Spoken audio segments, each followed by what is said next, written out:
Ne oldu? İçerisi silah doluymuş. Bina havaya uçmuş. Bize çalışan polisler temizlendi. Başka bir şehirde birine karşı uzak durma emri çıkarttıysan başka bir yere gittiğinde de geçerli olur mu?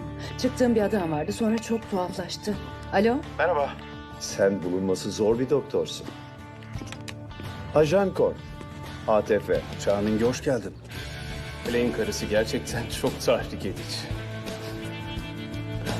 Ondan hoşlandığını sanmıştım. Hoşlandım. Araya girebilir miyim? İtiraf etmeliyim, bu da beni çok tahrik ediyor. Sizden 10 yıldan uzun zamandır silah alıyoruz. Tüm parçaları aldık. Birkaç da monte edilmiş örnek. Tanrı Gorbaçov'u korusun.